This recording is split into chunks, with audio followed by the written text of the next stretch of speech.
Unknown contacts. You could have checked the duty roster. He did. I'm clear, woman. Clear for 48 hours. I've just finished a 3-week stretch without a break. 100% call out, he said, so we call everybody. Doesn't think I give my all, is that it? The Chief Superintendent doesn't confide in me, sir. I can well believe it.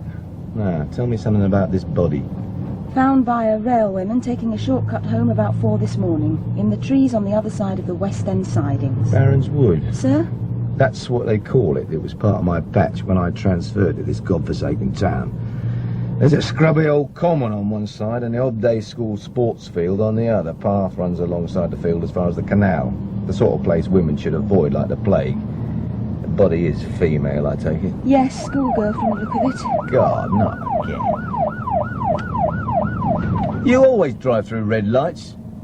The Chief said I was to treat it as an emergency. He should have sent his winged angels in a chariot. Tully, isn't it? Yes, sir. First name? Jane. You're an educated sergeant, I understand. Yes, sir. How far educated? A degree. Lord, not another. What is it this time? Archaeology. Worse and worse. Old bones, eh? Old stones, actually. My apologies. Whose idea was it? What idea, sir? To give me the pleasure of your company. The Chief Super, sir, I'd imagine. He doesn't like me very much. So I've gathered. Have you? How long you been in the force? 6 years, 2 in CIDB division. You'll do then.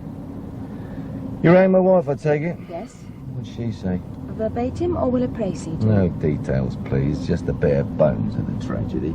She said you were out at work. But you soon put her mind at rest. Not me, sir. The Chief Superintendent did that personally. He would. He was put on earth by God for one very special purpose, the parting of man and wife. It's a noble calling, you know that? I haven't really considered it. You should. It's more satisfying than measuring lumps of stone. I'm Andrew Gregg, by the way, otherwise known as Trotsky. Yes, to your friend, so I'm told. Didn't know I had any left.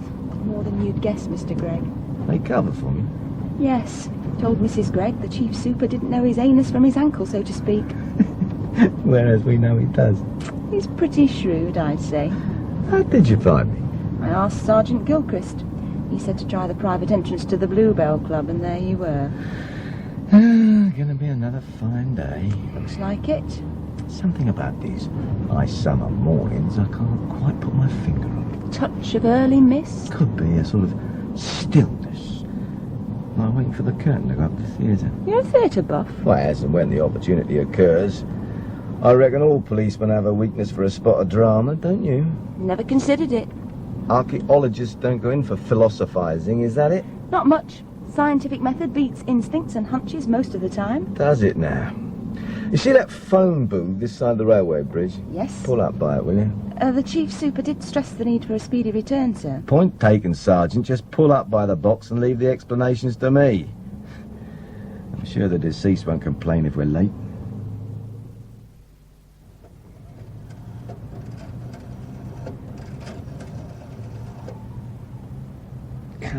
Come on, you dozy bitch. Oh, hang on. You, Annie? Yeah, it's me, Andy. Sorry to get up again. What? Yeah, I know it was bad. Oh, come on, Annie. I didn't ask them to send a squad car to your back door. Yeah, I see that. Well, it was me they wanted. Okay, if that's how you feel, I'll give you a ring in a week or two. Bye. See you soon. Like this time next year. And there ain't a lady living in the world that I'd swap for me dear old Dutch. That you, love? Yeah. Yeah, they reached me. I'm on my way now. What? Oh, it's a murder. Harrigan's idea of fun. Everybody there, including the canteen cook. Yeah, I'm sorry they woke you. No, I was seeing a snap. Sergeant Gilchrist knew perfectly well where I was. All right, they should have asked him earlier. Yeah, I know it's Peter's birthday. I'll ask Harrigan if I can have an hour off to blow out the candles. No, I'm not being sarcastic. You're right, love. I'm a hopeless, selfish bastard. Look after yourself. Bye. See you soon. In a lawyer's office discussing divorce, I reckon, thanks to Mr. Bloody Harrigan. Morning, Mr. Harrigan. You managed to get here then? Fresh as a daisy, all rearing to go. You took your time about it. Off duty, Mr. Harrigan. You're lucky to get me at all. Where's this body, Sergeant? I haven't finished, Gregg. Finished what, sir? Getting an explanation why it took you so long to answer my emergency call. I've just said I was off duty, Mr. Harrigan. And it took a minute or two longer than I expected to get me trousers on. I hope you're not trying to be funny. No. The lady's Annie Distal. She, fills in at the Bluebell Club for a gang that's into some fairly heavy intimidation among the Asian immigrants. She's also very friendly with William Sefton, and Tully, who was sprung, was doing 20 years for manslaughter. Yeah, I know all about Sefton. Yeah, of course, sir. But Miss Distal knows more. He knows where he is. Unfortunately, the squad car you dispatched with Sergeant Tully to find me frightened the living daylights out of dear old Annie. It ruined 5 weeks' work as far as I'm concerned. You should have reported what you were doing and where. And have every flat-footed jack tramping in the club after a spot of personal glory. Do me a favour, sir. You're too damned independent, Gregg. Yes, sir. Who's in charge of this lot? Jack Wallis. Oh, he'll be giving me my instructions then. Just get on with it, Gregg. Yes, sir.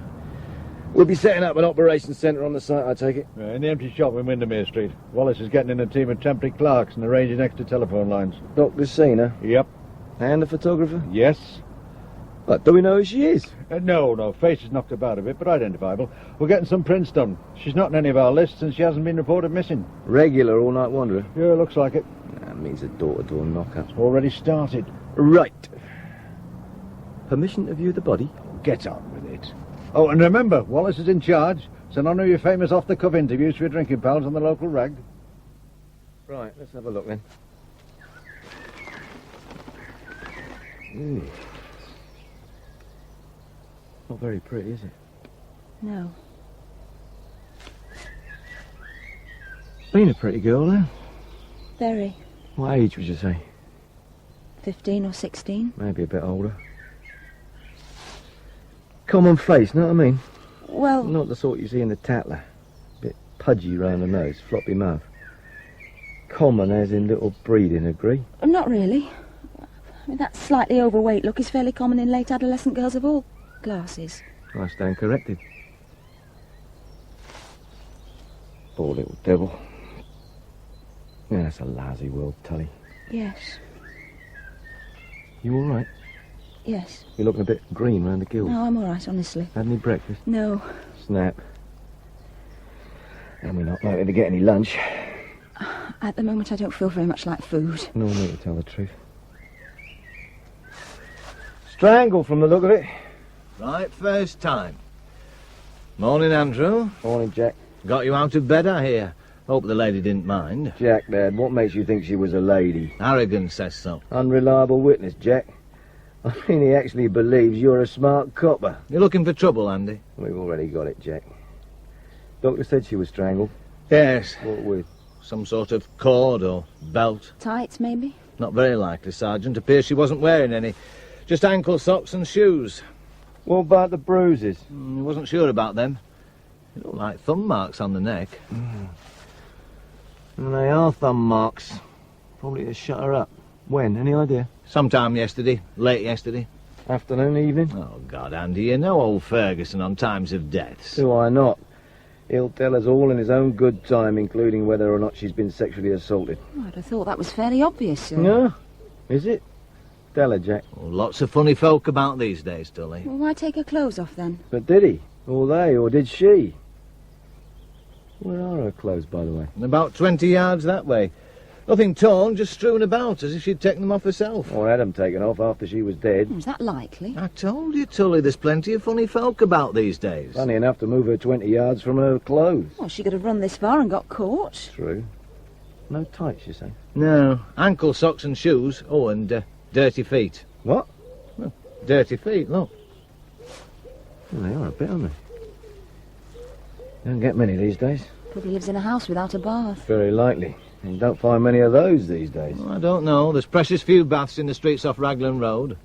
All due to come down in slum clearance. Before the end of the century? Feet not scratched? No, she wasn't dragged. Ran? Walked. Or was carried. But why? To move her further away from the path. But why leave her clothes? Why, indeed? Daft, isn't it? And what's dafter is the way she was put into this little hollow and partly covered with leaves. So well hidden, the first railwayman to pass spots her. So she wasn't hidden. Or whoever was covering her was disturbed and ran off. More than possible. Seen enough? Yes. All right, Andy, now what? Continue as before, local house to house. She's local, all right. Out of some slummy back street. Yeah. Oh, you could try the local social services. No, what for? Feckless families to start with. She's been missing the best part of 24 hours, but Mum and Dad haven't reported it. Could be Dad's inside or other kids are in care. Find the house and it's 10 to 1 the villain's round the next corner. Right. Oh, talking of villains... No. Sergeant Tully's going to check records for all local blokes with convictions, people out on licence, tramps, boozers, known perverts, simpletons and so forth. On my own? Well, I'm sure Chief Inspector Wallis will give you a couple of assistants. And when the computer collapses with exhaustion, talk to Tom Gilchrist. He'll fill any blanks as far as local lads are concerned. Yes, sir. What about you? I'll walk along the path as far as the car just to get the feel of the place. And then what? I'll get Sergeant Tully to drive me home for a shave and some breakfast before meeting the enemy. Which enemy's that? The toffee-nosed lot at the school next door. Somebody there might have seen a thing or two. All right. But don't give him any of your bolshy lectures. Oh, and remember, Harrigan's holding a full briefing at 12:30 in the incident centre. Everybody, including you, to be there. Righty-o, comrade. How nice it is to be wanted. All right, Sergeant. Yes, sir. Think you can cope? I hope so. First murder inquiry, is it? Yes. We'll stick close to Gregg. He's very sharp. Yes, sir. His own worst enemy, though. Doesn't believe in hanging, jail sentences, or police brutality. Thinks the chief constable's a fascist beast. He does. Bloody does, and says so. Would have been super by now, but for that.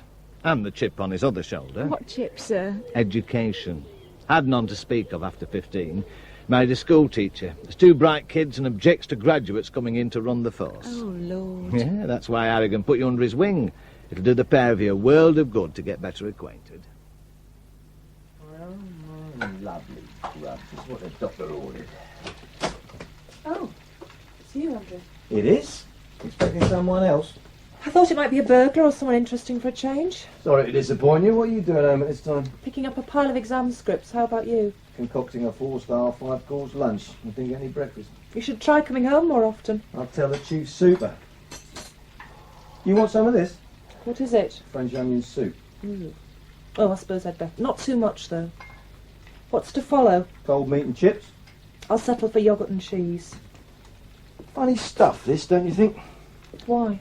Well, is it French soup with onions in, or soup which includes French onions? Are you really asking? Just thinking aloud. Your friends were pretty agitated this morning. Where were you? The Bluebell Club. Oh, Working. all night? They don't put the shutters up until 4. Or why didn't you tell them where you were going? Professional reasons. Like keeping some female to yourself? How'd you guess? It's happened before. Pass me the cheese, will you? And a knife. Please. Thanks. I'd get your chips if I were you. Right. Oh, God, they're burning. No, it's Annie Distal this time.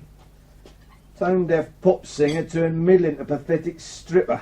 Married, 2 kids and divorced before she was 20. And discovered she had a natural talent for whoring. Oh, I hate bloody burnt chips. Well, you burned them. True. And for the record, I don't sleep with whores. Very high-minded of you.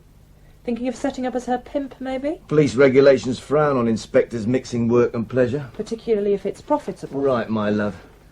I'll tell the truth, our Annie's getting a bit scared of her bosses who burn down packy shops, and a lot more scared of a boyfriend with a liking for carving his initials on postmasters and old ladies. William Sefton? Oh, so you do listen to me. Only out of habit. Will it help with your promotion? Best chance I have, if Comrade Harrigan and friends don't blunder into her boudoir. And you remember not to get up the noses of your superiors. Coffee? Please. I can't stomach any more of those. What was all the panic about? Told you on the phone, body, murder. Anyone I know? No. Just a poor little sod with dirty feet who got herself strangled in Barron's Wood. You sound upset. I am. When I saw her stretched out under a couple of handfuls of mouldy leaves, I couldn't help seeing somebody else. Our Beverly? Yeah, She was as young as that. 15, 16. Out of the warren behind Raglan Road, very likely. Raped? Hard to say, didn't look like it. No clothes, but all very voluntary. Stupid little devil. Probably should have been at school. When was she killed? We're not sure. Could have been yesterday afternoon. And the school will be able to tell me who was absent. Well, it depends.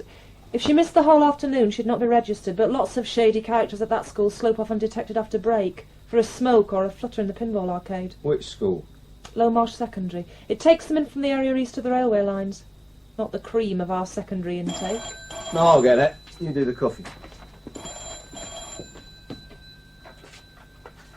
Ah, Tully. Just the bod I was thinking about. What? Yeah, pick me up in 15 minutes. What? Oh, all right, make it 20. Any luck with a big criminal, Dick? Oh, Jack Wallis told you there were some odd people about. Yeah, include the flashers. Yeah, it's getting very popular. Any identification yet? No, I see. Right, before you depart to pick me up, get on to Low Marsh School, get them to check absentees for yesterday afternoon. Oh, say, 4th and 5th forms, we're looking for a girl who makes a habit of truanting. Yeah, get one of Wallis's idle jacks on it, and get a print of her face. From photography? Huh? Well, if you've got one, that's even better. Send someone to the school with it. 10 to 1 the kids will know her. Right, thanks. And let's hope she has better luck with that school than I had with Odd Day. What were you doing there? Seeking permission to talk to the lads? What on earth for? Well, they're cricket nets back onto Barron's Wood. Some of the lads could have seen the girl or the fellow who killed her.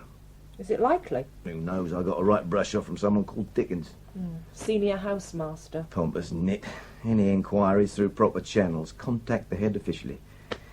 And nobody less than our chief constable likely to move the academic mountain. You can understand it. You can, maybe, I can't. It's an exclusive public school. There's been a murder! Parents pay $3,000 a year. And wouldn't like the publicity, is that it?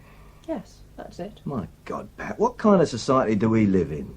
It's a good school. So you keep telling me. It's not where I want Peter to go. Well, I do. $3,000 a year? He'll get a scholarship, and if he does, he'll get a bursary as a day scholar. The council will pay the fees, which are a lot less than $3,000. And if he doesn't?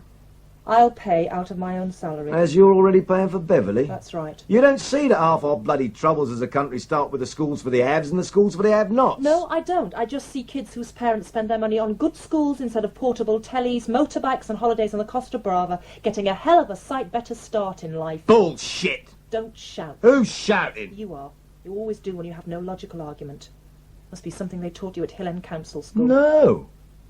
As a matter of fact, they hammered home the holy message for the proles. Never argue, look up to your betters, accept your lot, be honest and obedient, and if you aren't, the bobbies will have you. That's why I joined the bloody force. So the sons of your proletarian comrades can take it out of Peter, because his father's in the fuzz. Then he'll have to learn to take it. There's nothing to be ashamed of him being a copper, you know. I didn't say there was. Well, we put up with a lot from some of your intellectual friends. Yes, I know. Let's not quarrel about it. Damn for it, once. Pat, I'm good at my job, bloody good at it. All right, all right. Peter should be proud, not ashamed of me. He might be if he saw more of you. It's the job. I know it's the job. You going to pop home to wish him happy birthday before he goes off to weekend camp? Camp, today? 5:30 the coach goes, I told you. Well, I'll try. I can't promise. We got a dead girl on our hands. Yes. Of course you have, I'm sorry. And I'm sorry I made the snide crack about Hill End School. I just get churned up when you fly off at me. All right, teacher. Put it at the bottom of my report. Must try harder. Oh, don't spoil it. What about Peter's present? Oof. No, there's a thing. Oh, Andrew, you did get him one, surely. Did I? Oh, yeah. Now I remember. It's tucked away at the back of my wardrobe. Fishing tackle? A lot. Strong enough to catch a whale. Oh, he'll love He'd it. better. Mine. I really ought to have got in the collected works of Fred Engels. At least it would have made him think. You never stop, do you? I might. What does that mean? I'm thinking of chucking it in next year, promotion or no promotion. Resign from the force? Yeah, why not? But it's been your life for 20 years. Since I was 20. Means I can pack it in next year on a pension and get another job. Such as? Oh, I don't know, private security, something with regular hours. I might even take a few O-levels, get educated and join your racket. Are you serious? Very. Actually, Ted Bassett offered me something the other day. Because of me? And the children? A little bit. Or of missing promotion so often? It gripes for a day or two when it happens. To tell the truth, it's none of them. I want out. I'm tired of working my guts out to protect my fellow citizen. To say nothing of clearing up the nasty mess he keeps leaving around the landscape. Let somebody else do it. Wouldn't you like me at home more often? Yes. But not as some dreary man sitting round in his slippers waiting for old age to clobber him. And there's your transport. Yeah, I better go. See ya. See you. Try and drop in on Peter's party if you can. Right, that'll do. Let's get on with it. I'm waiting. Right, Mr. Wallis, start us off, will you? Right, sir. A victim found in shallow grave 30 yards from Pathrow Wood, bordering on British Rail West End sidings. Victim female, mid or late teens, partly covered by leaves. We know all that, Mr. Wallis. The medical report, please. Yes, sir. Preliminary findings from Dr. Ferguson. He insists they're only preliminary. Considerable bruising to parts of the torso and thighs, some of the bruising several days old. Further, very recent bruising on neck and jaw, almost certainly caused by manual blows and pressure. Fractured thorax, death due to strangulation by ligature, a belt or something similar. Death occurred between 4 p.m. and 10 p.m. yesterday. There were none of the injuries commonly associated with sexual assault, but cohabitation had taken place probably a short time before death. Cohabitation? Yes. Thank you, Mr. Wallis. Yes, thank you. Any questions? No, they'll come later, I expect. Well, it's murder, gentlemen and ladies. A young girl has been killed in a public place on our patch. I want it cleared up quickly. The Chief Constable wants it cleared up quickly. Until I tell you differently, this takes priority over everything else. Absolute priority. Is that understood? Now, Mr. Wallis, what have we achieved so far? Incident centres now established. GPO are laying on 15 lines this afternoon. 12 officers have been allocated to receive and classify all information coming in from the public. Why 12? All we can accommodate in the premises, sir. They'll cover 18 hours a day in shifts. All right. What about suspects? Sergeant Tully and 3 of my people are going through the records. Any luck? So far, 42 with sex or violence convictions of some kind. 49 now, sir. Thanks. What are we doing about them? Visiting, personally. Well, all of them? All the local residents to start with. Oh, good. How about the girl? Do we have any idea who she is? Yes. Well, that's first rate. A response to your door-to-door inquiries, I take it? Not quite, sir. Though we got plenty of useful information about most of the unsolved crimes in the town, we checked the local school. I see. Just the top classes for absentees yesterday. Came up with 3 possibles, but a girl called Linda Rowley looks our best bet. Slum kid, 15 years old. Bit of a reputation among the rest of the kids. Good work, Wallis. You got the address? 27 Tunnicliffe Terrace. We'll be interviewing straight after this briefing. Oh, good, good. And the weapon? A squad is covering every inch of the wood and the sidings. What about the Hobday School? What about it? Playing field backs directly onto the wood, There's a board fence on the boundary. with loose boards all over the shop where the gentlemen make their illegal exits and entrances. And a good 30 yards being replaced by wire fencing. We'll talk about the school in my office later, Gregg. Now, let's get back to this briefing. Personnel distribution, Wallis, I think. Have we enough men available? Are you instructing me not to pursue any inquiries that might involve the boys of the school? No. Then what are you saying, sir? The head rang the Chief Constable. Did he now? And what was his complaint? No complaint, Andrew. Just a request that any inquiry should be carried out discreetly and carefully. Like the removal without prosecution of their 5 dope smokers last year. That was done very discreetly. Did the head ring the Chief Constable about that, I wonder? I'll pretend I didn't hear that stupid remark. All right, I'll forget I made it. But let's stop pussyfooting over this. Wallis has 24 men and women out and about tracing the movements and contacts of the girl over the past week. If it's like the last one we did, he'll end up with a 20,000-page dossier which will include every blessed thing except the last hour of her life, the only part we're looking for. Because we're instructed to handle a bunch of schoolboys with kid gloves. I didn't say that. That's what you mean, no? Okay. So I upset people. Take me off the job. Let Jack here take my piece over. Or put one of his blokes on it. I'll get back to Annie Distow. No, you won't. I want this cleared up quickly. And remember, there's your application for promotion coming up. For the 5th time. Yeah. Won't look good if I report you were taken off a case as a result of your failure to cooperate with fellow officers. You do that? It would be the truth. All you have to do, Andy, is to inform the head when you're on the premises and to question any boys in his presence or that of a member of his staff. It's fairly standard practice, you know. Thank you, Jack. I take it it's also standard practice to touch the forelock and address the Chief Constable's son as Sir when I meet him in the 3rd form room. You could do worse, until the promotion ball, that is. After that, you can spit in his eye. Oh, one thing, Gregg. Yeah? If they do know anything, I expect you to get it out of them, understand? Perfectly. But don't expect any support if you upset the apple cart. I won't.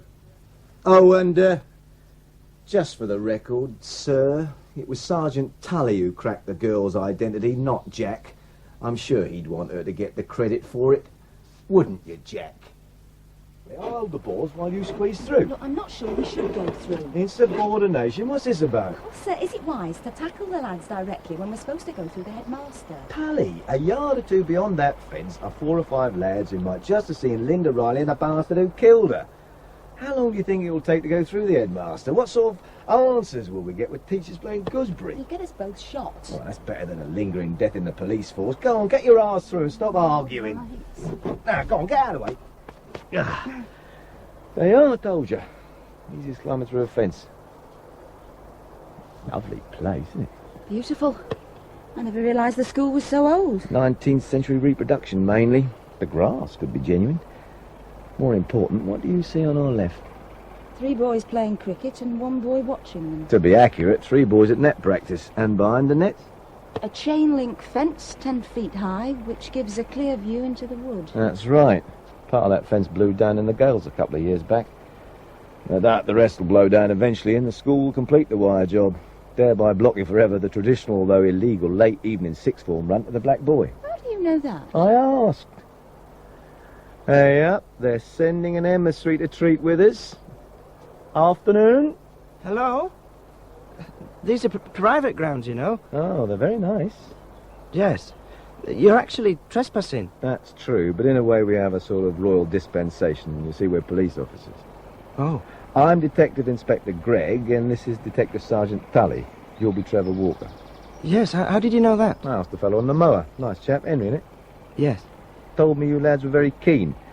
Net practice every afternoon, he said. Not every afternoon. What about yesterday? Well, I don't know. Perhaps we can ask the others now they've taken a well-earned break to talk to us. Afternoon, boys. What's going on, Walker? They say they're the police. That's right, sir.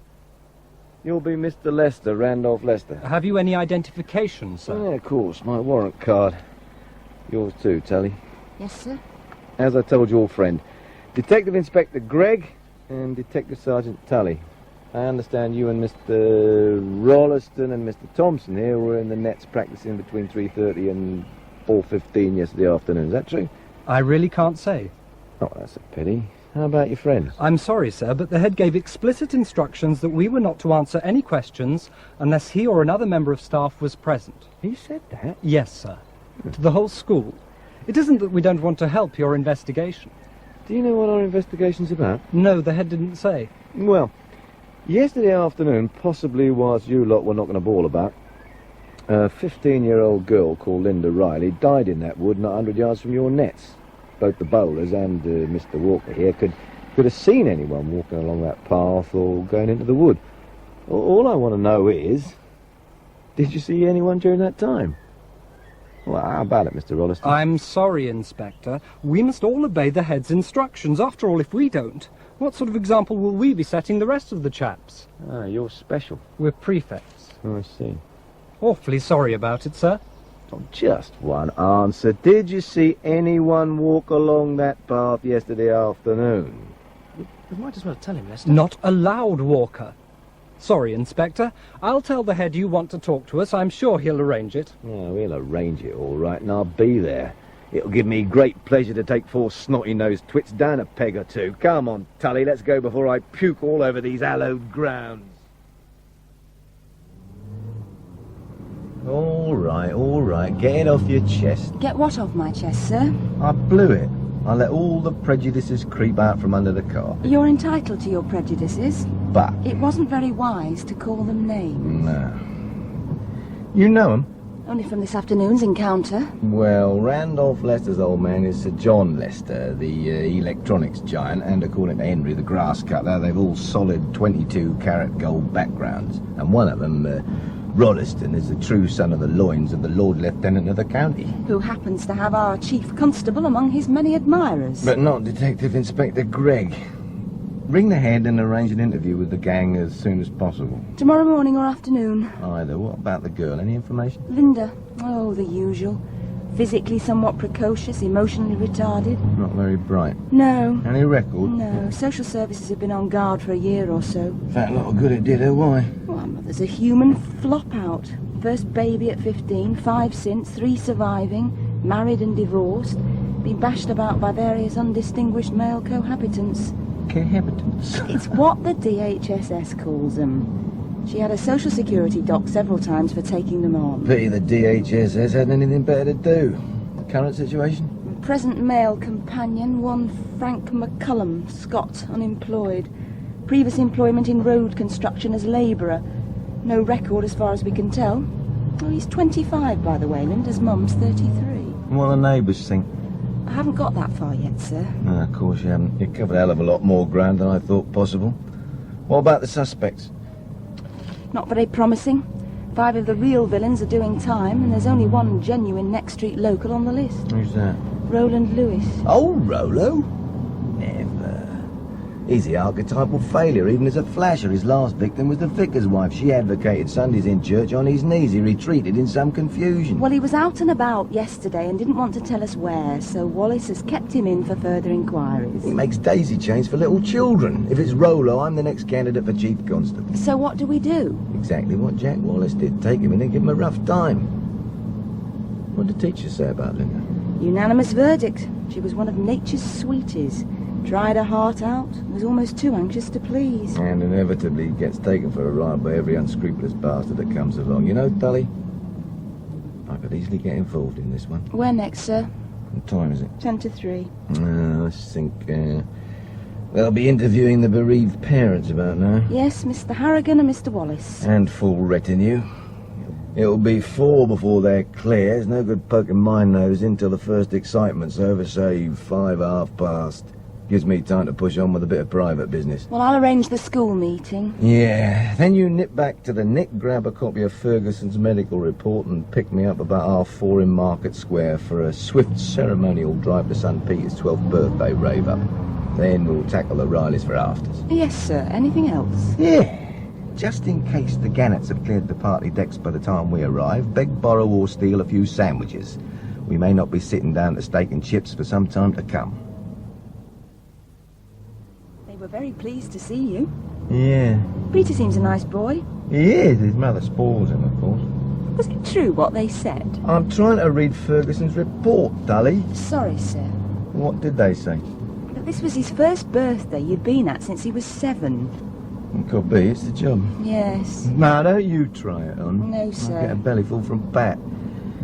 It's interesting about these bruises, isn't it? Yeah, regular knocking about. Kids at school. Ah, they say not. She was quite popular. Home then? Could be. It was bad luck, you know. What? Not getting home for Pete's birthdays. Whole string of emergencies, even a race riot when he was 10. It's a lousy job. Yes, sir. You don't agree? It suits me. How old are you? 29. Not thinking of getting married. Sir, just because I'm a woman, it doesn't mean I that know. I withdraw that sexist slander without reservation, Sergeant. You've had a few offers, I bet. Yes, but not of marriage. You're not butch, are you? Inspector Gregg, are you a buff? All right. I only asked. The answer's no. Satisfied? Completely.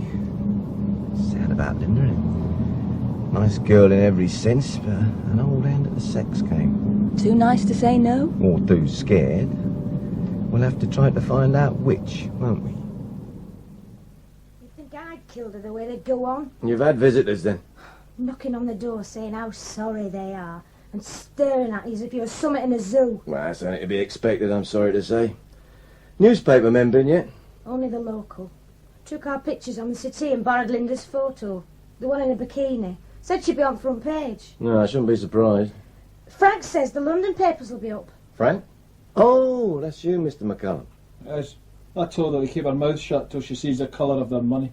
Frank says they might go to 10,000 quid, is that right? They might, and they might not. Depends whether they think it's dirty enough. And what you're prepared to tell them. I'd have thought you'd be more interested in helping to catch the villain who killed Linda. I am. Look, Frank and me answered a whole load of questions from your other lot. They said we was very helpful. I'm sure you were. Then why have you come asking more? You won't bring Linda back. Nothing will do that, Mrs. Riley. What puzzles us is why you didn't report Linda missing when she didn't come home last night. It wasn't the first time, that's why. But didn't you worry? What's the use? They do what they want these days. Well, did you try to stop her? He asked her where she was And going. what did she say to that? Out. That's all she said. Going out. How often she do this? Plenty of times. 5 or 6 times a year. All night? Yeah. God knows where she got to. Sleeping rough from the looks of her. Well, you know about that, do you? I've done my share. But you didn't try to find out where she was going. Well, I should have. She wasn't my child. You got any children of your own? None that I'm paying for. Viv's expecting a wee in next January. Yours? Ha! What a question you ask her, fella. Could be mine, I suppose. And you really weren't worried about Linda's nights out? Me, woman? Why ask me? Ask her mother. What about it, Mrs. Riley? Of course I was worried. I'm worried over all my bairns. Linda wouldn't listen. She was never home from school till after 5 and always out with her friends. So she said. Who do you think she was out with? It isn't hard to guess, is it? She never listened, you know. Never took a blind bit of notice. Man, she never took to Frank, that was trouble. Any reason, Mr. McCallum? None I know of. Well, you any idea, Mrs. Riley? Me? No. She never said, except she said he looked at her funny. He looked at her funny. That's what she said. Oh, well, I'll have to go up. Doesn't sound as if he'll settle. No, he won't. It's going to be another bloody night if you ask me. Finished with me, have you? Yeah, for the moment. Mind you, we'd like a longer chat in a day or two. Well, I don't know what the hell for. Keep your voices down a bit. We'll try. Well, Oh, what? now she's out of the way, you can tell me. Tell you what? Why, Linda didn't like you.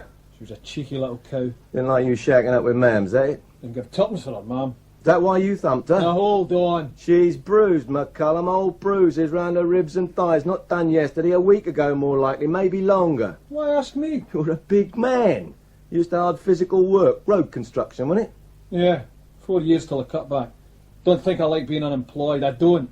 I enjoy work. I earn money in my pocket. I'm sure you do. Man, I'll go anywhere. Do anything that needs muscle, but the bastards don't want me. I know. So you laid here with Viv Riley, who's a shagged out old woman at 33, and you're only 25. So you roof over my head. What's the lassie do? Making a few notes. I don't like it. It's all right, Frank.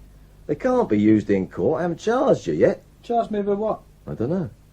Do you, Tully? Yes, sir. Oh. Well, you better take over then. Aren't you sorry Linda's dead, Mr. McCallum? Yes, But you don't seem very sorry. You called her a cheeky cow. she was. It's not what they said at school. She was quiet, well-behaved, did as she was told.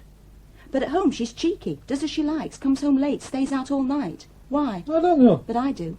What do you think of her mother? What's that got to do with it? A lot. She's a fat, sloppy, whining slut. You're going to tell her that? If I have to. And look at this place. It's filthy. Look at the kids. Dirty. Do you know what the social services call women like her? No, tell me. Inadequate. Can't cope. Never could. Never will. And you've been shacked up with her for a year. That's how I like it. Why? You're 8 years younger. You're clean and smart. You look after yourself. But not for Mrs. Riley, is it, Mr. McCallum? I've no idea what you're talking about. Linda. I'm talking about Linda. I'm talking about sex with a minor, Mr. McCallum. You're talking daft. How old was she when you started, eh? 14? Judges don't like your sort, you know.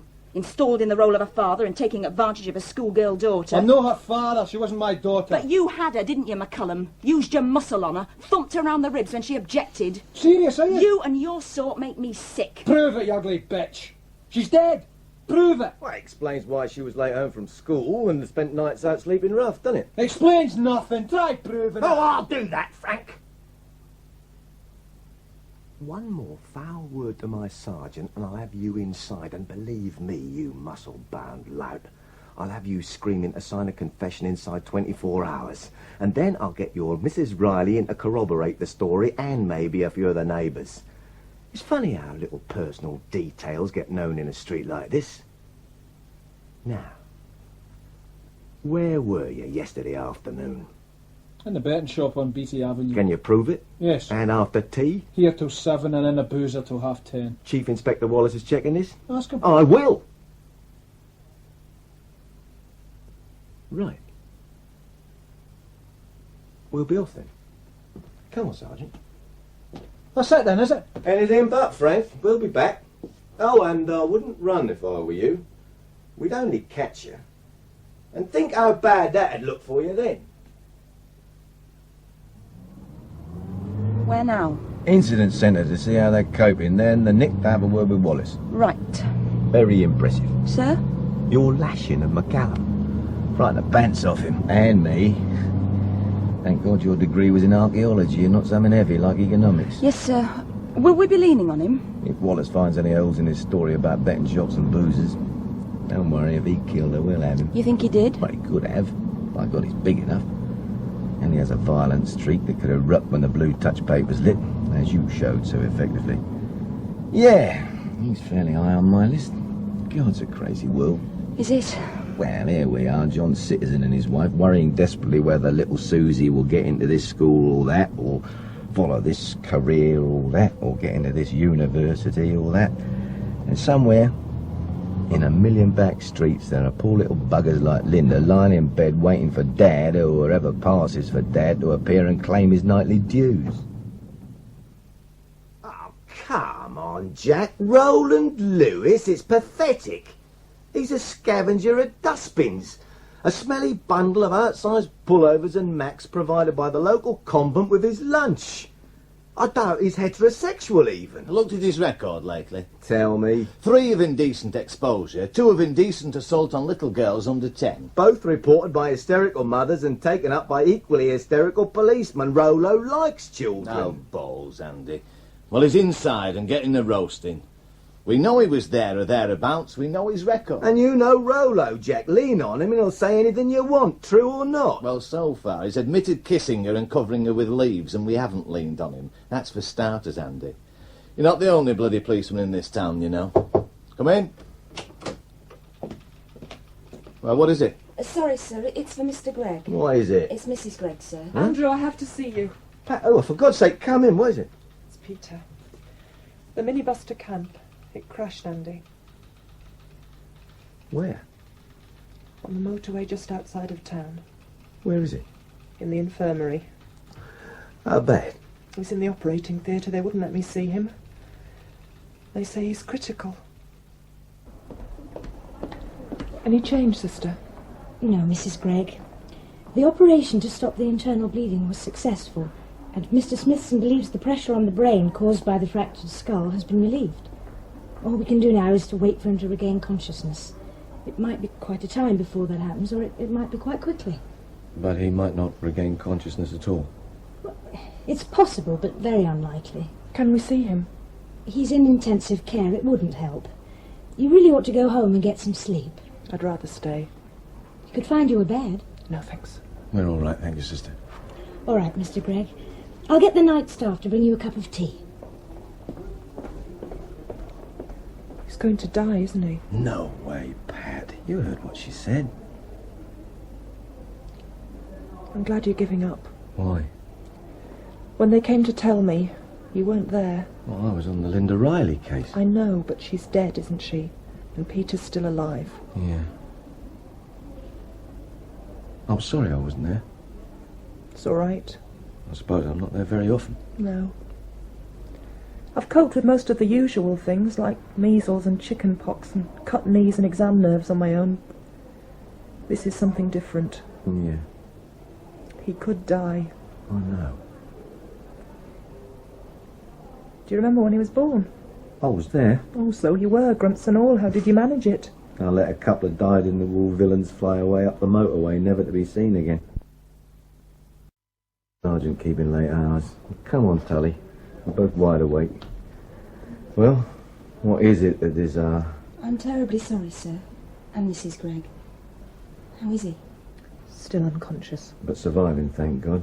Why aren't you in bed? I'm just going off duty, sir. Are they going to charge Rowland Lewis? Bloody idiots. Well, he's made all sorts of incriminating statements. He was certainly in the wood when she was there, dead or otherwise. I see. Well, that's not why you called. No, sir. I wanted to find out how your son was getting on and to warn you there's an almighty row brewing over our talk with those boys this afternoon. Thanks. I rather expected it. But in view of what's happened to Pete, it doesn't matter a tuppenny damn, does it? Yes. I see. Yes, I'll do that. Thank you very much. Which one was it? The ward's sister. He's still unconscious, but otherwise progressing satisfactorily. She sounded quite hopeful. That's good. She told me he also has a broken arm and collarbone. Apparently they regard those as minor injuries. Comparatively speaking, I suppose they are. I'm going round to see him after 10. The surgeon will have been round by then. I'll come with you. Well, what about work? What about yours?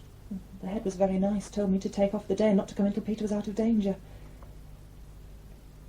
He will get better, won't he, Andy? Nothing surer. You're not just saying that. No, of course not. You will cry? No.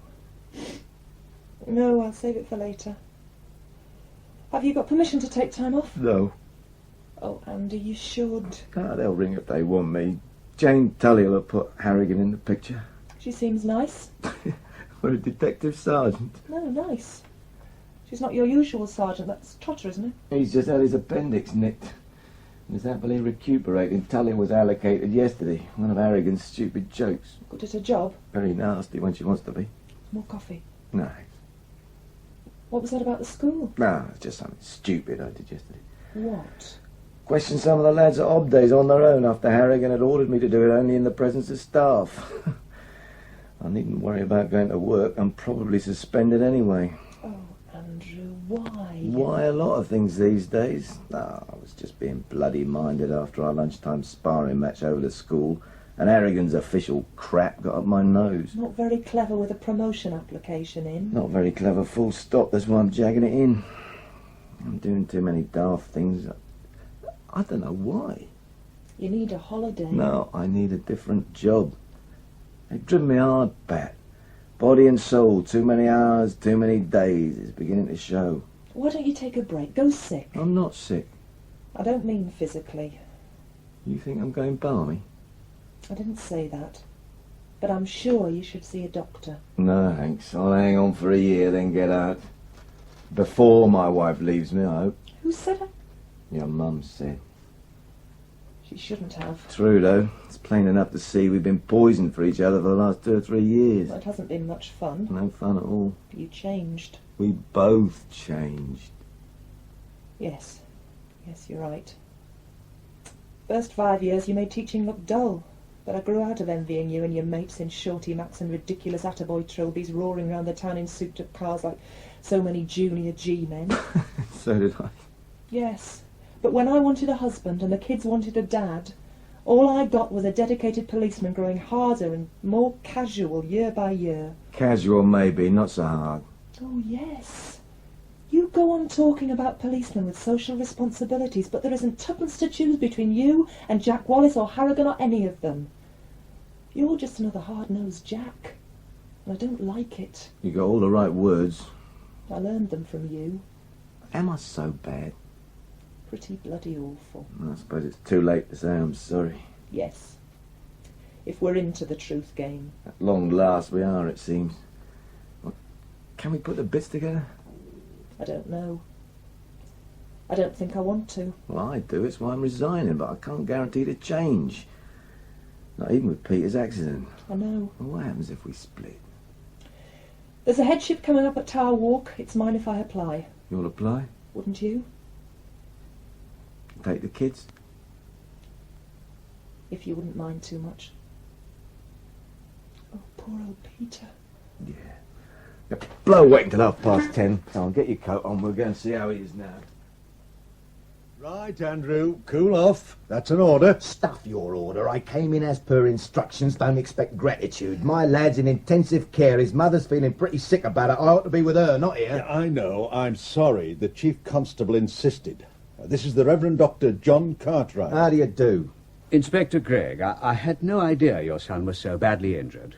I do hope he'll pull through. They say he's got a good chance. Dr. Cartwright is the headmaster of the Hobday School. I see. The Chief Constable insisted on an official apology, which I've offered Dr. Cartwright on behalf of the force, and a personal apology from you as the officer involved. What for? I hope I don't have to tell you that. Well, someone does. I think perhaps, Chief Superintendent, we can dispense with this formality. I have not asked for, nor do I require, any apology from Inspector Gregg. I take it there's been an official complaint. No. Dr. Cartwright informed us that the normal and agreed procedure for talking to his boys has not been complied with. So, this is just a domestic kick up the backside for me in front of a member of the public. No. Then what the hell is it? An opportunity, I hope, Inspector, to confirm your opinion that the boys practising in the nets had observed the girl and her assailant. Wallis has seen the boys in the presence of Dr. Cartwright and taken statements. Dr. Cartwright and the boys were extremely cooperative and we're most grateful. They saw the girl. Yes, between 4 and 4:15. On the path? Yes. Everything normal? Yes, she watched them playing for a minute or two before walking on. It's all in the statement. And her assailant? Rowland Lewis, without a doubt. We've had a line-up. Later this morning. You said her assailant, Dr. Cartwright. Yes? The boys saw her being attacked. Oh, no.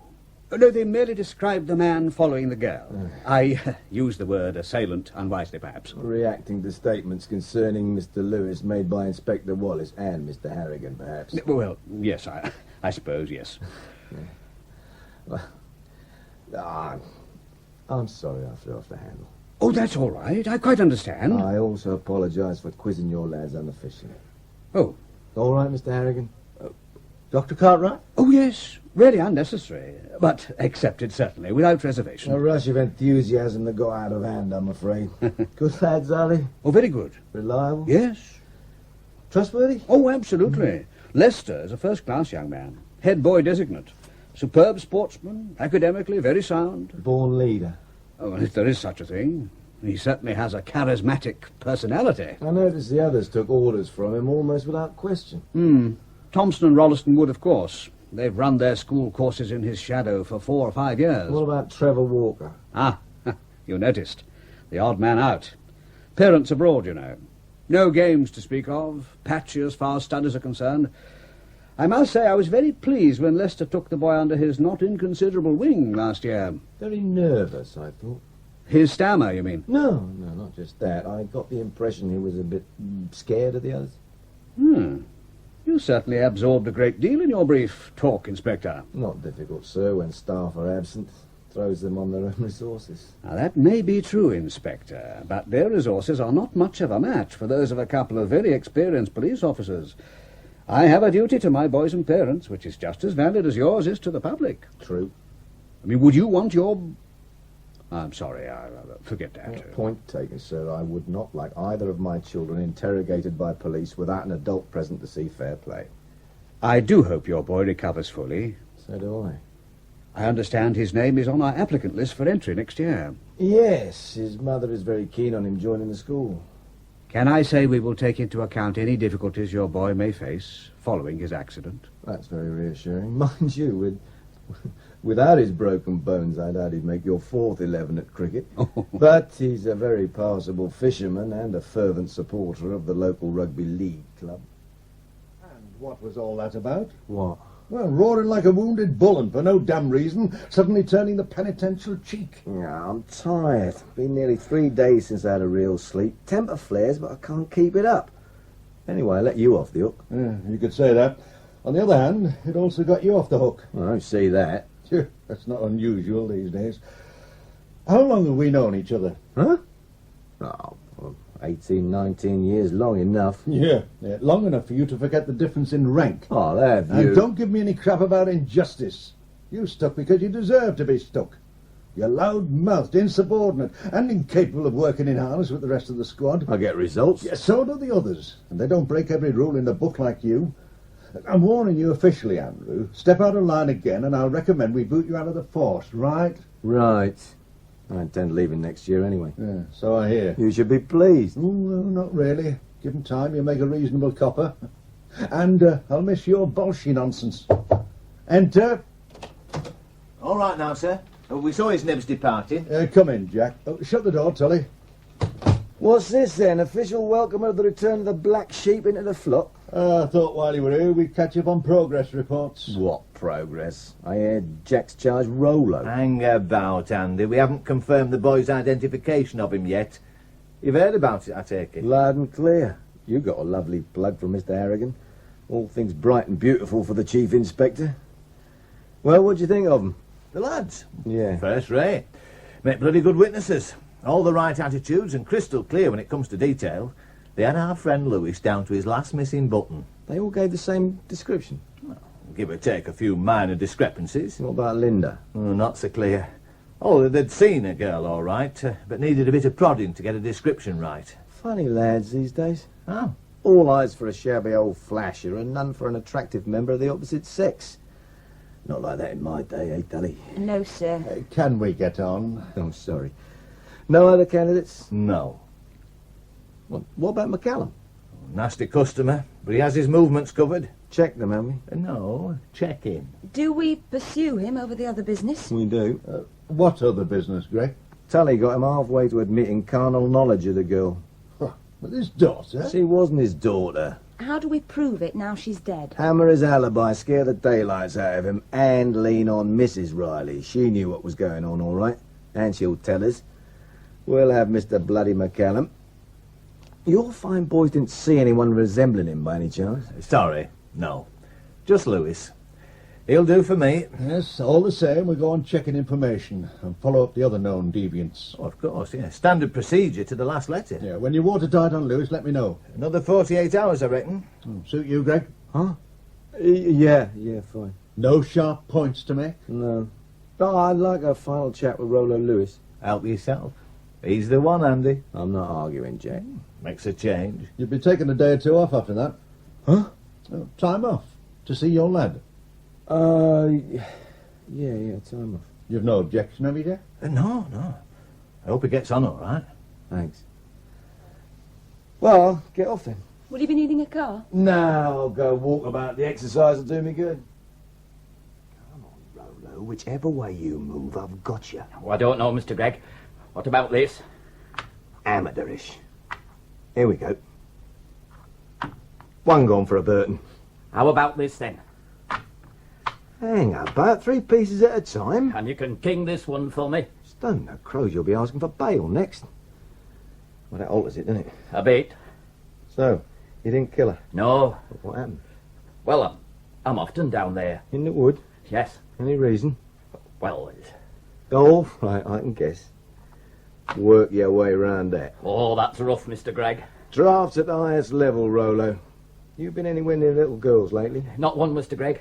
Not one since you had me in here last. And warned you, if you ever did it again, I'd break every bone before getting out my pocket knife, remember? Yes, Mr. Gregg. Well, help yourself to another fag, then. Thanks, Mr. Gregg. So tell me again about Linda.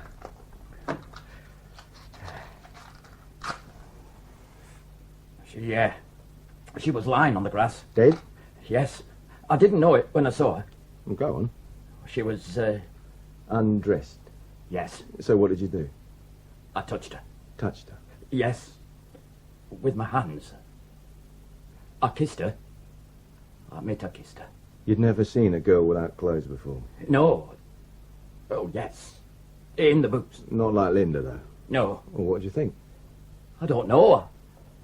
I was frightened. What of? Somebody might find her. You wanted to keep her for yourself? Of course I did. That's why I carried her to my den. You got a den, have you? Yes. That's where I hide, Tully. Well, that's where I hide. So you carried her to your den? Yes. Then I covered her with leaves and things. Why? So nobody would find her. I wasn't going to hurt her, Mr. Gregg. I just wanted to keep her for myself. But she was dead, Rolo. I didn't know. I thought she was asleep. Did you? Now, I want you to listen very carefully. Understand? Yes, Mr. Gregg. Rolo, did you hurt Linda in any way? No. You didn't try to... I wouldn't do that, Mr. Gregg. You know I only wanted to touch. Yeah, I know that, Rolo. Well, I'll see what I can do. Oh, thank you. What about our game? Stop the game! You killed her! I didn't. You killed her! I didn't, Mr. You dirty stinking pervert! You killed her! Never! Got her to take of her clothes? No! Interfered with her? No, I didn't! Then killed her? No. Go on, admit it. I didn't! You smell, don't you? Yes! You lie? Yes! You put your dirty hands on little girls? Not now! No, you- I used to, You I killed Linda Riley? Never, Mr. Gregg, I never... God's my witness, Mr. Gregg, I never hurt her at all. All right, Randolph. Now get up and stop blubbering. For now, I'll believe you. But God help you if you've been lying. I haven't, Mr. Gregg. Oh, honest, I haven't. Sorry about the drafts, but you'd have lost anyway. You're a born loser, Rolo. And it takes one to know one. Hello, Inspector. Oh, hello, Tully. Everything okay? So. We've been looking for you. Yeah, am I lost then? Well, yes, at least no one knew where you'd gone. I'm just thinking things out. I'm feeding the ducks a few bricks. No bread on you, I suppose. No. Pity. Your wife rang the station twice. She was expecting you at the hospital. Was she? Yes, when you didn't arrive, she rang in. So you put out an alert on the radio? No. I drove slowly along various possible routes to the hospital, and one passed by the park entrance. I came in on the off chance. You ought to ring her. I will. She said to tell you if I saw you, Peter regained consciousness around 4 o'clock. 4 o'clock. This afternoon, he's doing fine, and so are the others. Others? Well, there were 4 other casualties when the minibus hit the bridge. 3 children and a teacher, and none of them badly hurt. Good. You didn't know? Probably. I must have forgotten in the general confusion. Well, apparently nearly all the staff and kids from school have rung or sent flowers to the hospital. Oh, that's nice. Don't you think you ought to make a move? I suppose so. It's after 6. Getting cold now, isn't it? Have you been here all day? I mean, since you saw Rowland Lewis? I think it's very likely. Don't you know? Well, I don't remember exactly. Are you not well, sir? Just thinking things out. I meant to go. To the hospital? I don't think why I didn't. Well, at least the news is good. Very odd. I walked past the place. I remember that. I think you're very tired. Yeah, I am a bit. Look, you've been overworking for months. It stands to reason something's going to give. You think I'm going round the bend? Not at all. Oh, it's not like me to back off, Tully, you know. So I understand. It's just that I've developed this bug. I blow up into a right old paddy, then suddenly nothing matters and I deflate like a punctured tyre. I almost thumped Harrigan this morning. Literally? Fists and all. Why? Oh, he was coming the old Sergeant Major act in front of Cartwright. Fortunately, I went off the boil in time. Nice chap, Dr. Cartwright. I think we ought to go. Trouble is, I'm losing my grip. Don't know whether I want to stay in the force or go. Just going on in fits and starts. It's getting a bit of pain in the arse. You do pretty well, I'd say. I'm glad about Peter. Of course you are. Yeah. Very glad. He's a nice lad. So everybody thinks. Can I ask you a question, sir? A personal one. Ask away, Sergeant. How long is it since you saw your doctor? Oh, Foster? Oh, years. Had my usual physical last February. Ha! Oh, good God, Tully. Apologies all round. Here I am, inflicting my rambling nonsense on you when you're really cursing me for keeping you from your tea, and rightly so. Oh, that's all right, sir. I'll tell you what. You give me a lift home in your car and I'll buy you a drink in the Saracen's Arms on the way. How's that for a deal? Fine. And not a word about this taradiddle to anyone, right? Not a word, sir. Good. Any developments at the ranch? Well, we blew a hole in McCallum's alibi. Good. Well, not so good, really. He was nowhere near a betting shop, never was. He was driving a taxi all afternoon and can prove it. But wanted to keep it quiet. Yes, he's drawing unemployment pay and supplements it illegally by part-time work. So, I get nicked for something. Ah, but not much. Enough in these sensitive times. What about the other? No, not a thing. He's a tough nut to crack, and Vivienne Riley's backing him to the hilt.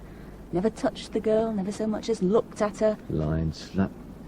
Funny thing, loyalty, isn't it? In her case, yes. He doesn't give a damn about her.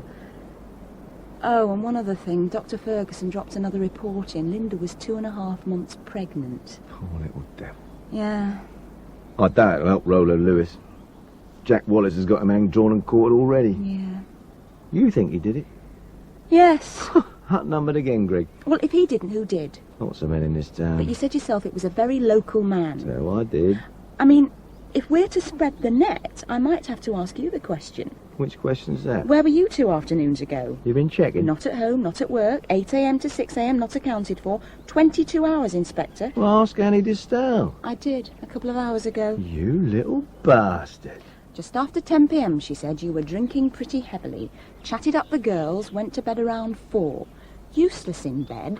She put it differently. So? So you could have been around Barron's Wood when Linda arrived. You admitted yourself you knew the wood well. Only in the line of duty. But you knew all about the fence behind the school and the boys playing cricket. That morning chat with the groundsman. No doubt you checked with him. No. I could. But you see what I mean? Too bloody well. Nasty, innit? Well, only if Lewis didn't kill the girl, and everything says he did. Ever been flashed, Tully? Yes. Oh, I see. Twice. It was very unpleasant. Frightening? Terrifying. At least the first time. How old were you then?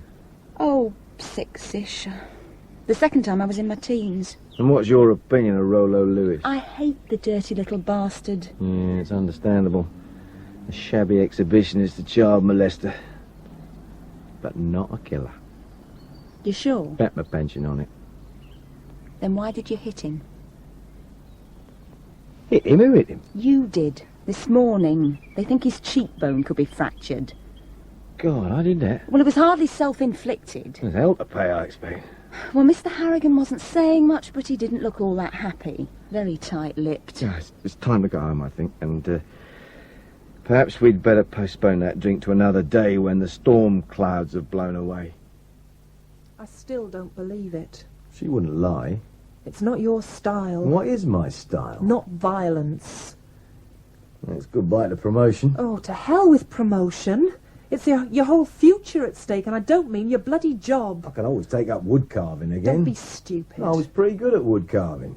Where have you been since 11 this morning? In Wolsey Park, I think. You don't know? Oh, I'm not certain. I was there when Tully found me, about 6, throwing stones at the bloody ducks. Why didn't you come to the hospital? I think I set off to come. 7 hours lost. And Tully told me. Totally blank? Totally. What is it, Andrew? God knows. The end result of 5 lousy years. Does anybody else know, apart from your sergeant? No, and Tully will keep her mouth shut. I'll make an appointment for you to see the doctor. In a day or two. Tomorrow. No. You're being silly. Maybe. It's good news about Pete. Yes. How long will it take? He'll probably be out within a month, and with luck we'll be back to normal in 3 or 4 months. It could have been worse. Cartwright said they take the accident into account when they consider his application. Which Cartwright? Dr. Cartwright, the Rev, Ed old days. You met him? I ate humble pie about asking his precious lads a few harmless questions against Harrigan's orders. And what did Harrigan say? Take 500 lines. Andrew. Well, the equivalent. I understand he is not pleased. Has it happened before? What? This blackout thing? Once? Well, twice maybe, hard to say. Do you know what you did last Wednesday afternoon? Yes, precisely. Maths with fifth form groups. It's not just a trivial lapse of memory, for God's sake. You're having a breakdown. No doubt about it, Andrew. In ordinary circumstances, we'd be putting the evidence to the chief and you'd be facing charges of assault. How bad is he? It's not so bad he won't recover by this time tomorrow. Apart from a black eye and a few bruises, but that's not the point. Jack Wallis won't be pleased. Bloody furious. Means you'd have to hold on to Lewis another day or two before he dare put him up in front of the magistrate. You said in ordinary circumstances, Mr. Harrigan. Yes, Mrs. Gregg. There's something else? Well, yes. It's why I'm here and not hauling Andrew into my office. Worse. Not in my book. All right, Tom, get it over. Right. Well, we're not going to hammer you over Lewis's thumping because we don't think you intended it. In fact, we don't think you were aware you were doing it. Rationally aware, that is. You mean I'm bloody mad? I mean exactly what I said. Oh, I'd sooner take my chance on an assault charge. No way, Andrew. We're not doing you a favour. We're looking after our own interests. I had Cartwright on the phone a couple of hours ago. Cartwright? I thought we sorted him out. Yeah, we did, this morning. This afternoon, apparently, you turned up at the school, harassed a whole gang of lads, threatened to use force on some of them, and scared young Walker to death. Oh, come on, Tom. Pull the other. I was nowhere near the place. You were near enough to barge into Cartwright's study in order to abuse him, lecture him on the iniquities of the education system, and then burst into tears. Thank God he's an understanding man. How understanding? He doesn't want a repeat performance. He thinks you're ill, mentally ill. And you agree? He can't be trusted. In my opinion, you're dangerous. I've consulted the Chief Constable. He agrees that you're to be suspended from duty immediately. On what grounds? Well, let's just say medical. Unfit for duties. Until when? For 6 months, unless we receive an earlier psychiatric report that's favourable. And if you don't get one? Well, with great regret, compulsory retirement on health grounds. I'm damn sorry, Andrew, I really am. It's the best you could hope for. Thanks. And, thanks for coming to tell me. Oh, it's all right. No, I appreciate it. And so does Pat, don't you, love? Yes. Yes, of course. It's all rather too much to take in at once. I'm sorry to be the one to pass on the bad news. Not your fault. Now have a drink. Well, no arguments. We'll all have one. After all, I'll not get much chance to offer anybody one where I'm going for the next month or two.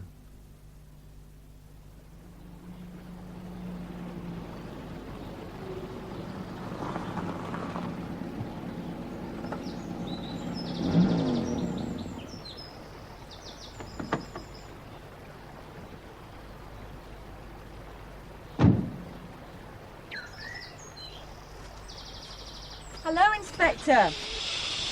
Sorry. There's a huge roach just about. Damn, missed him again. Hello, Tully. What are you doing in these parts? Getting me feet wet. How about you? I'm getting fishing lessons from my son. That's him over there. He's looking well. Incredibly fit. Yeah, help yourself to coffee. Thanks. Do you want some? After you. Pour some brandy in. Oh, thank you. You look well. Sound in wind and limb and mind. You look it. Certified as such by some of the smartest psychiatric operators in the business. You off the drugs? Practically. How'd you find me? We've been tracking you. Just catching up on missing relationships with my son before he starts school again. When's that? Next week. Oh, he's done remarkably well. Well, within the estimated 6 months. When do you see him? Weekends mostly, like now. There's no... Hope for Pat and me now, if I'm honest. We'd gone a long way down the wrong road before I finally went off the rails. There's no hope of getting together again. Always hope. No great faith. Okay for a lift. Say where? Well, drop Pete with his mum at home, then me. I've got a flat behind Market Row. Fine.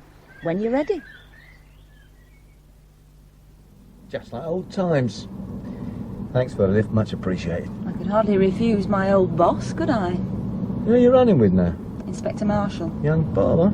Well, he's all right. Oh, easy to work for. Unlike others you have known. Here, pull over by the newsagent, will you? Of course.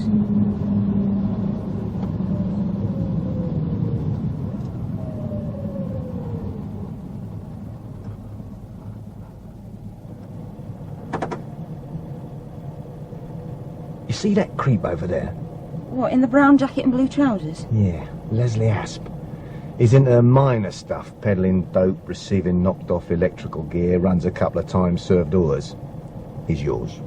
Do I want him? All good techs need snouts, and he's the best in town bar none. I'll introduce you. Now? No. One evening when I have something you can hang on him. Thanks. My pleasure. Why me? Well, I owe you for all those visits to the nut hatchery. Anyway, I'll not need snouts in records. They could have done better for you than records. Oh, I don't know. It'll give me another 6 months on pay to readjust. After all, they could have sacked me. Suppose so. Was it as bad as it looked? More or less. Depressing. How have you fared? Oh, okay. No more murders. That's something. I see Rolo got life. As expected. Poor sod. He'll have a hard time in jail. They don't like sex offenders, particularly when youngsters are involved. What happened to McCallum? Oh, 6 months for gaining money by false pretences. How? Yes, Wallis dropped the rest. Said there was no mileage in it. Probably right. Hello? What is it? Young Trevor Walker from the school. Think I'll have a word with him. Oh, not again, Andrew. Only to apologise. Come with me to see fair play, if you like. It'll give you a chance to appreciate the new improved model at close quarters. Quiet as any sucking dove, I promise you. I'm totally at a loss, Inspector Gregg. After all the trouble you caused us and yourself, you accost one of my boys again.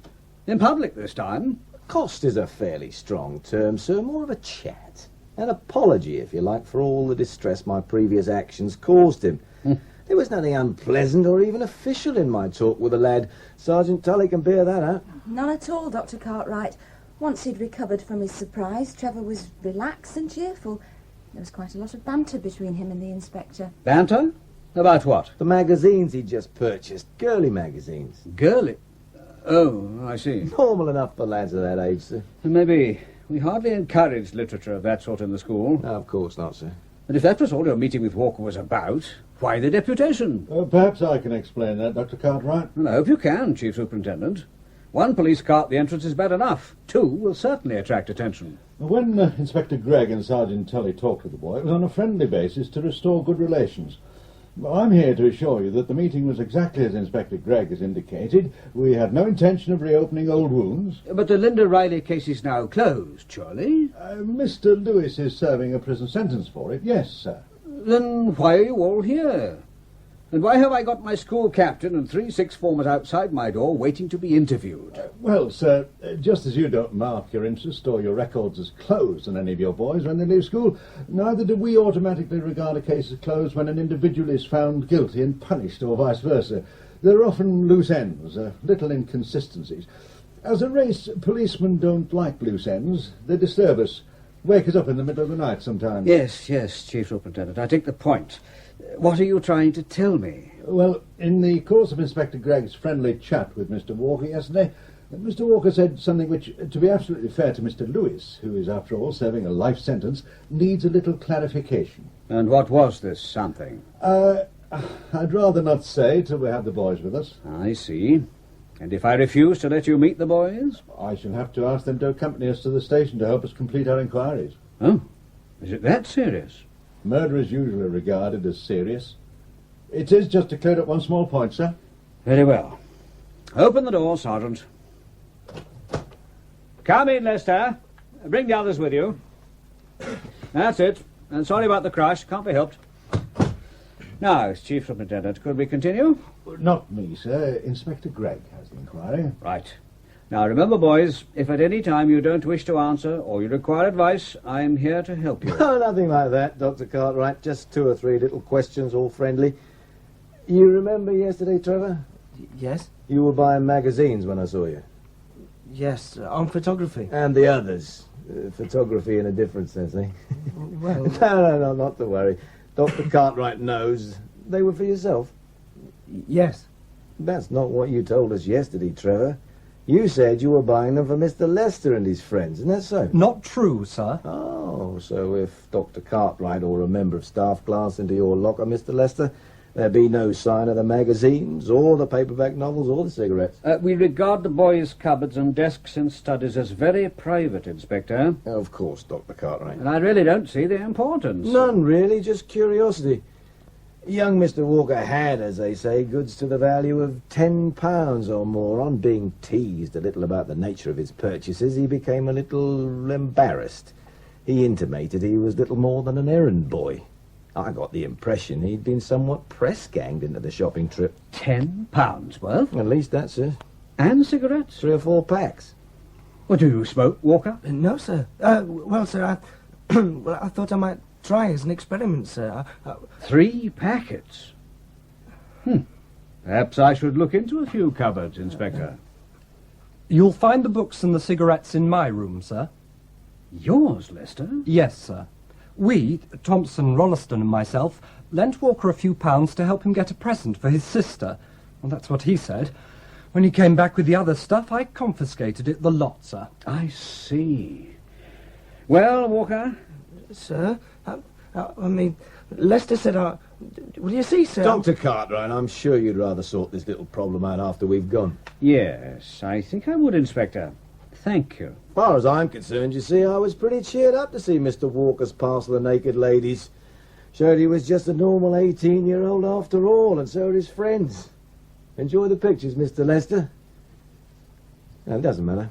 Mustn't say a word that might be used in evidence against you. Oh, for heaven's sake, Inspector. Get on with it, Gregg. Sorry, sir.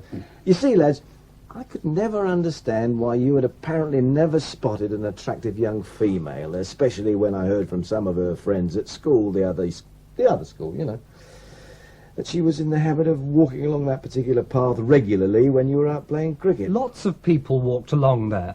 Oh, yeah, well, you can describe them, perhaps, in the sort of detail you described Mr. Lewis. Some of them, no doubt, sir. Good, good. You see, when I made this point to Mr. Walker yesterday, he got quite confused. What did he reply, Sergeant? Well, sir, you said you were surprised Mr. Lester and his friends hadn't nipped over the fence for a bit of you-know-what in the bracken with Linda. Oh, really? And Mr. Walker said, no fear, Randy would never let us touch any girl with dirty feet. Dirty feet. Do you think that means you'd let them touch a girl with clean feet, Mr. Lester? You bloody fool, Walker! He is, isn't he, Mr. Lester? You see, we've checked and rechecked every statement you and your friends made, right down to Linda's ankle socks and plimsolls. I wonder how Mr. Walker knew Linda had dirty feet. Well, sir, that's easy. There was... Never mind, young man. I'll hear your explanation myself. With or without your assistance, Dr. Cartwright, my colleagues will question each of the others singly, either here at the station. And this time, by God, we're going to have the truth if it takes till Christmas to get it. Here he is, hiding his triumph in half a pint. All tied up, is it? Aye, charged and dumped in the remand centre overnight. Kept strictly apart until magistrate court appearance in the morning, despite all their clever lawyers. Good idea, that, Andy. Keeping the young buggers apart for questions. Common sense check. Randolph Lester could have prompted and probably would have prompted the others given half a chance. Right lad, that one. Another Al Capone in the making. Had half the school in the palm of his hand. Yeah, but weren't they glad to shop him? Prisoners turning on their jailer, Tully. No, more than that, I think. Apart from young Walker, who was just terrorised into being a slave, the others went with him willingly.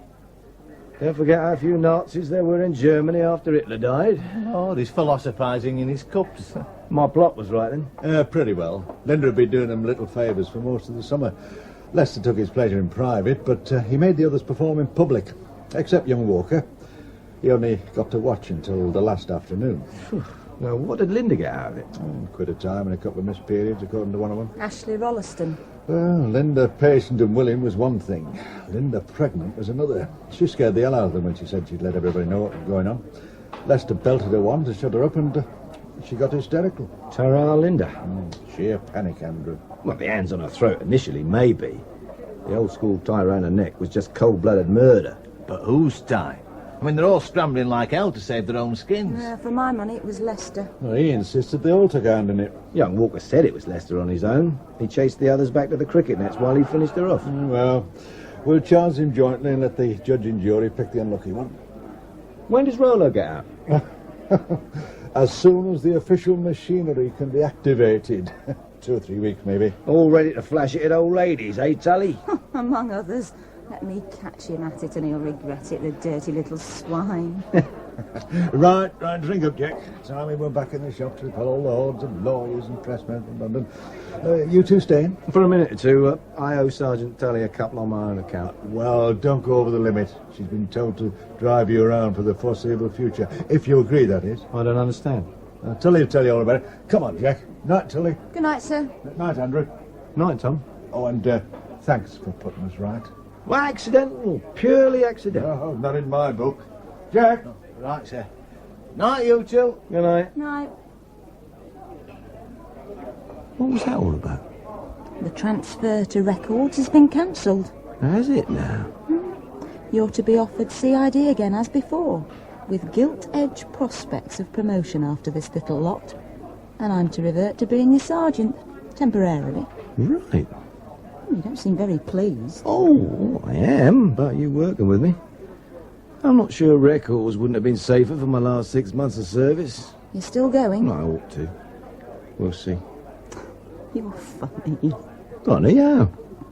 Well, if Jack Wallis had pulled off what you've done, he'd be as tight as a tick and telling the world what a genius he is. Yeah, well, I'm not displeased, but...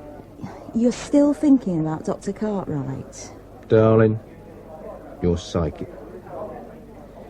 In half an hour today, we destroyed almost everything he spent 30 years creating. His career, his trust in his boys and his faith in his own values and judgments. We murdered him. And he didn't deserve it, Tully. Agreed. You ready to go? Go where, for God's sake? Somewhere slightly less public. What for? Oh, dear. Do I have to spell it out? Let's have a couple of drinks to start with. And after that, Andrew Gregg, it depends on you.